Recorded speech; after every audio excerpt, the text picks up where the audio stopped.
This presentation is on how the Bible reveals the Star of Bethlehem.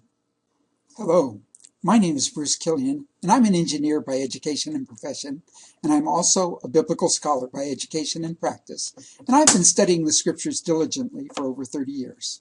I want to take you on a biblical adventure so that you can share in the joy and excitement of the discovery and understanding of God and how He revealed Jesus with the Star of Bethlehem. The Bible reveals that the Star of Bethlehem was the bright morning star, what we today call Venus. We will explore how the Bible describes Venus. Today we know Venus is a planet, but in biblical times, the planet Venus was known as one of the stars that moved through the background of the fixed stars. Planet is a transliteration of the Greek word wanderer. The Bible calls the planets planet stars in Jude 13. That is, wandering stars. Here I want to briefly leave the discussion of the Bible and talk about what was known about the planets in New Testament times. Venus is always the brightest star-like object in the sky. It is 10 times brighter than Sirius, the brightest fixed star. The ancients only knew of 5 planets, and those 5 planets were almost always brighter than any star.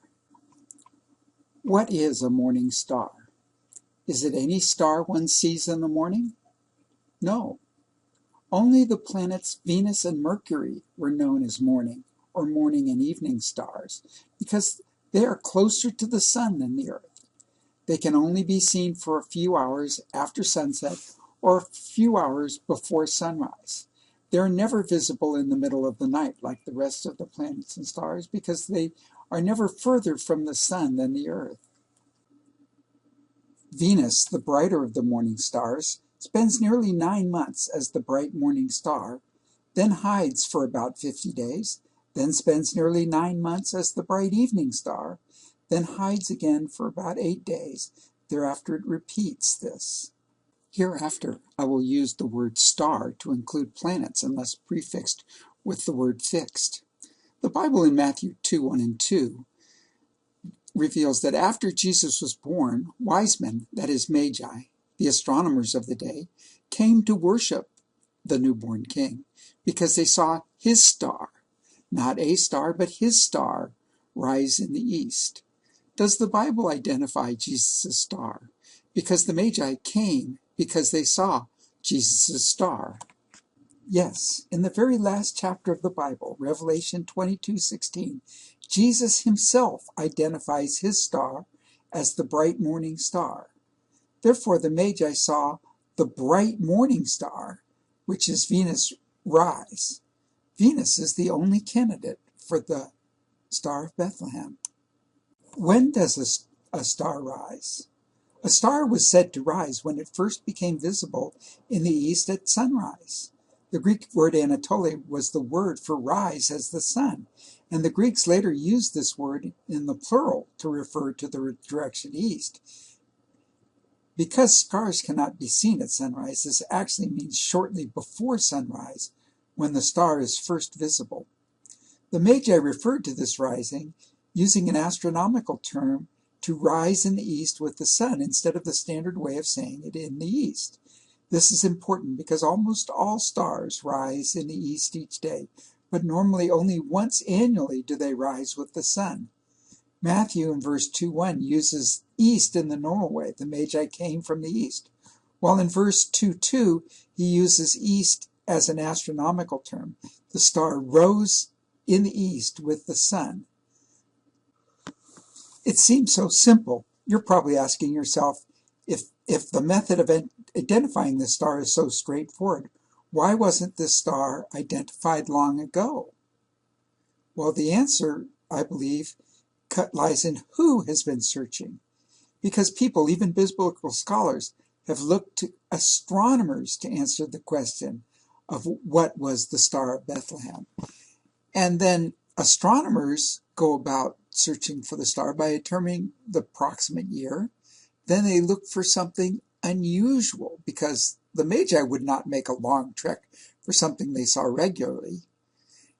astronomers have considered practically every planet, comma, nova, and close approach between important stars. Because astronomers search the sky rather than the Bible, they often assume that Venus is too common to get the Magi to travel so far to worship a child. They try to imagine how God would make a star lead to Jesus rather than observing how God did it. The Magi need a star, not the Bible, to lead them to Bethlehem. Other common problems that astronomers have is that they believe that the star must lead the Magi to Bethlehem because they don't believe the Bible.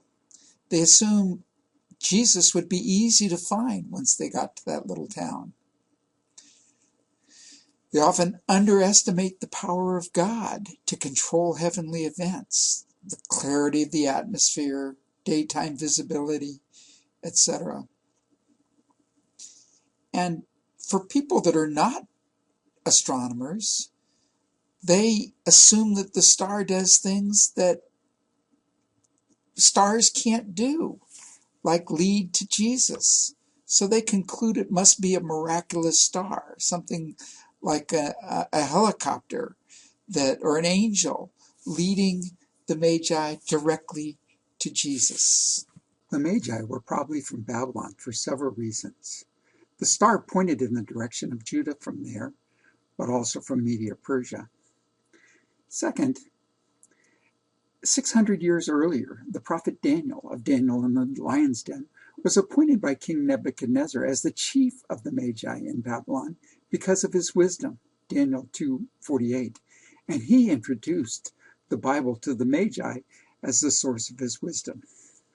Astronomers in Babylon and Mayan astronomers were extremely interested in Venus and tracked it carefully, particularly at its time of closest approach, because they associated it with disaster.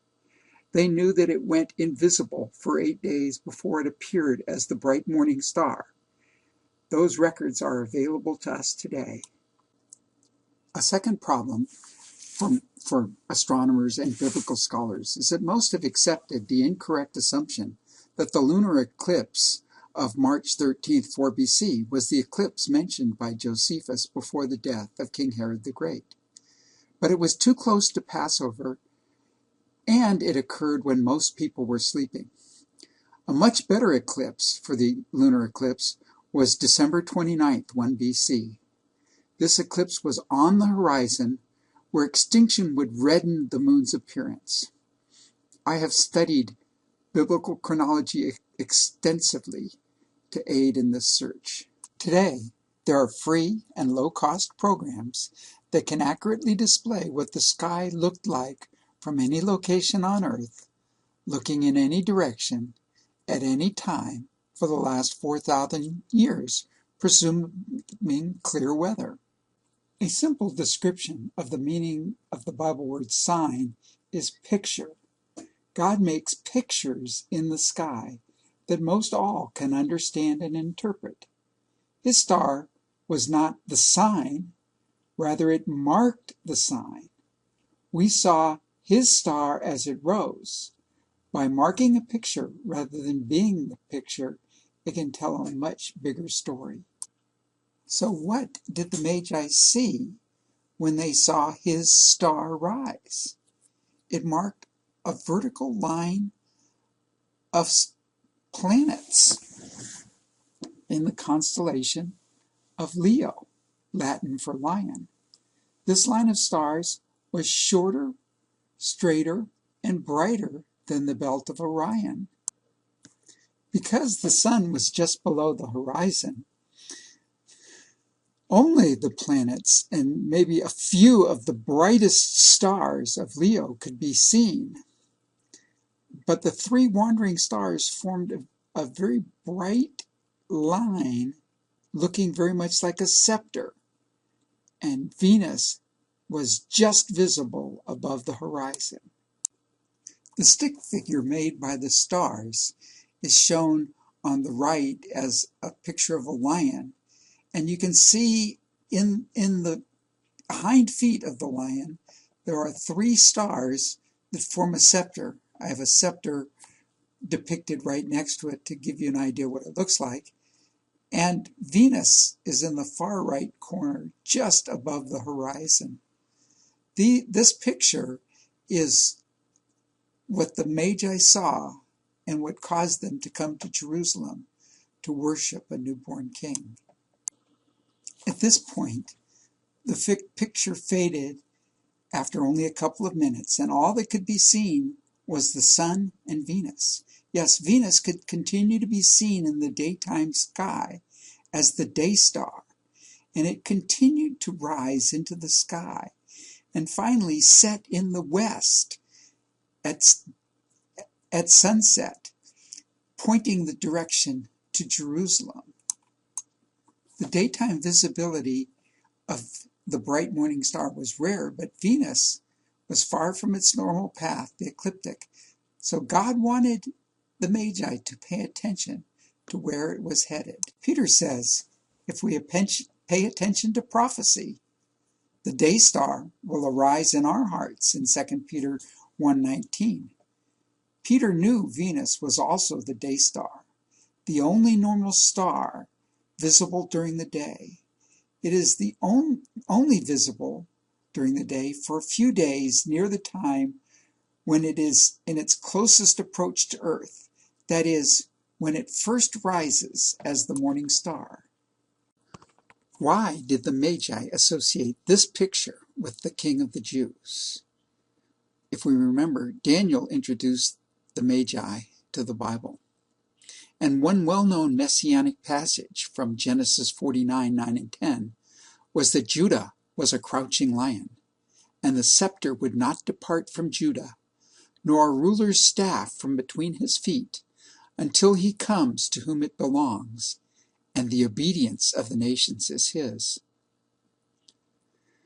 The word Jew comes from Judah, and the constellation of Leo was associated with the lion of the tribe of Judah, and that lion had received the scepter of world rule. How often is there an alignment of stars like this? A quick internet search said an astronomer said there were 3 to 5 planets align about every 40 to 50 years.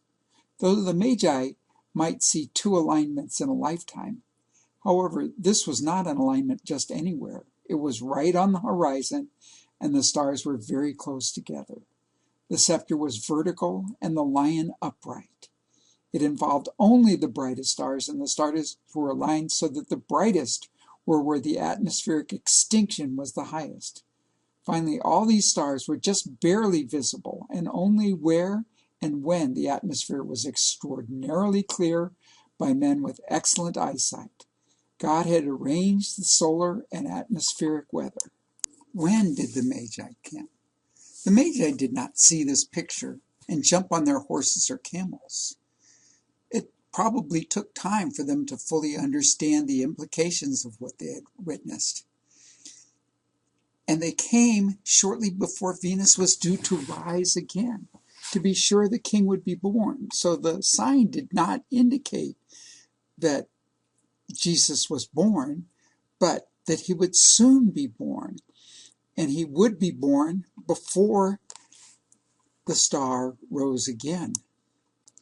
When the Magi came to Jerusalem, looking for a newborn king to worship, they came to the logical spot, the palace of the current king of the Jews in the capital.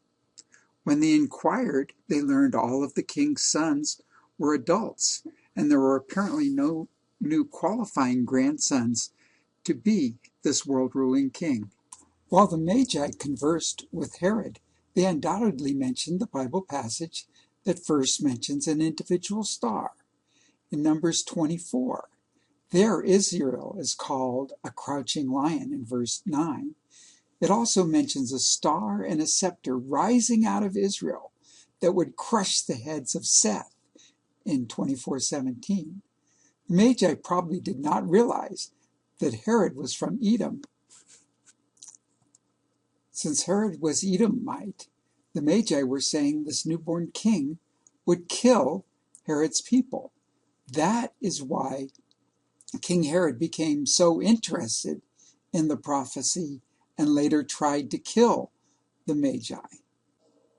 Why did Herod try to have Jesus killed?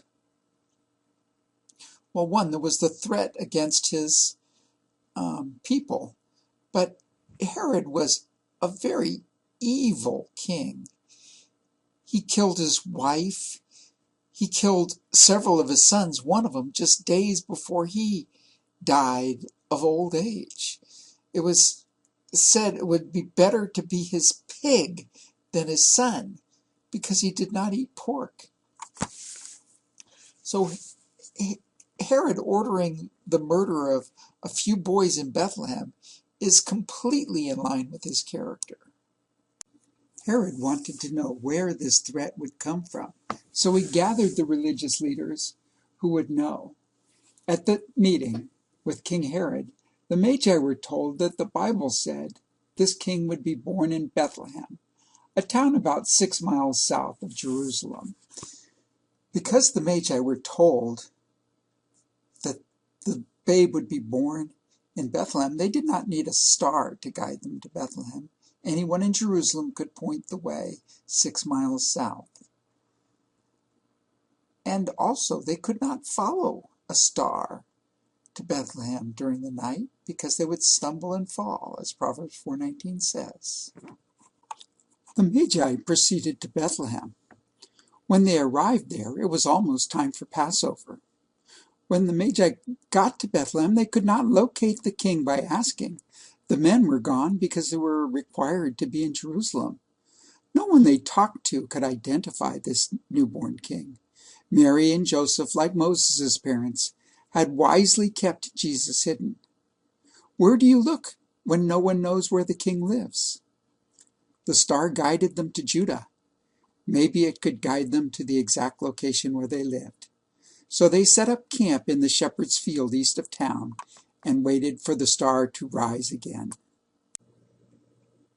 The Magi were in a town of sheep, raised exclusively for use as temple sacrifices. On Sunday, March 27, 81, just before dawn, on the eve of Passover, the Magi saw Venus rise with the sun. On Sunday, March 27, 1 AD, at dawn, on the day that the Passover lambs were slain in Jerusalem, Venus rose in the constellation of Aries, a constellation that pictures a slain ram or male lamb. Because the Magi anticipated the constellation where the star would rise, and when the star would rise, it was the time of the Jewish year, and their location in the town that provided the Passover sacrifices that gave meaning to this sign.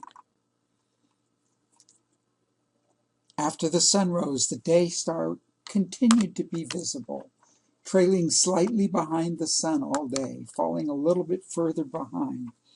And just after sundown, it disappeared. It disappeared over the house where Mary and Jesus were living. They could follow the star during the day because it was light. They did not have to fear stumbling in the dark. The Magi arrived at the home of the Holy Family about sundown, as everyone in Jerusalem was reclining to celebrate the Passover festival meal. Joseph was not there in Bethlehem. He was in Jerusalem, but Mary received the Magi. By bedtime, the Magi departed for their camp, and by morning they were gone. Joseph, celebrating Passover in Jerusalem, was oblivious to the danger his family faced in Bethlehem. But later that evening, Joseph was warned to take his family and flee to Egypt, just the reverse of Israel, who fled Egypt at midnight on Passover 1440 years earlier. In the morning, after the feast of Passover, King Herod learned that the Magi had departed, so he sent soldiers to kill the Christ. Psalm 19 tells us that the heavens declare the glory of God. The Star of Bethlehem links Jesus as the King of Heaven, the Lion of the tribe of Judah, and the Lamb who was slain. These are also linked together in Revelation 5 and 6. This is the only passage where Jesus is directly called the Lion of the tribe of Judah, and it is the only other passage where Jesus is called the Root of David. The Magi carefully observed the bright morning star rise, marking a unique picture in the heavens of the scepter of world rule being given to the Lion of the tribe of Judah, and Jesus was identified as that divine king. Venus marked the picture without being part of the picture, unless this picture was a picture of a scepter and an orb. His star pointed to Jerusalem, and the Magi followed it to Jerusalem. Then, in Bethlehem, they again saw his star rise, indicating a lamb to be sacrificed, and this time led them during the day to arrive at the house of Mary and Jesus, just as Passover was starting. The Star of Bethlehem in Bethlehem revealed Jesus as the lamb, the Passover lamb to be sacrificed. The pictures that brought the Magi and that they saw were unique, pregnant with meaning, and strongly linked to the Bible.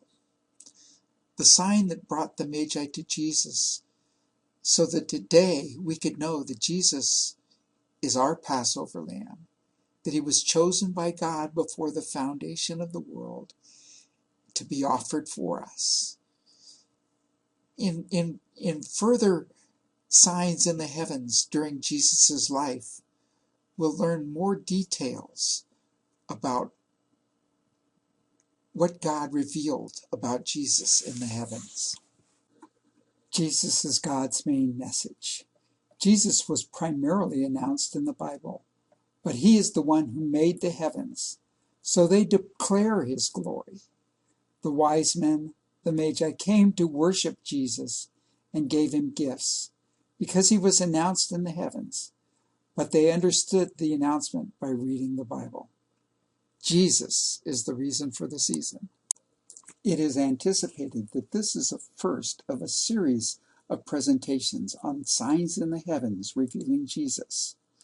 For a more complete version of the explanation of the Star of Bethlehem, including how the stars bowed down to worship him, how the sun was darkened and the moon turned to blood at his presence at both his birth and at his death, when Jesus Christ was born, and additional details and references, please visit www.scripturescholar.com and see articles on Venus, Star of Bethlehem, and the chronology of Jesus.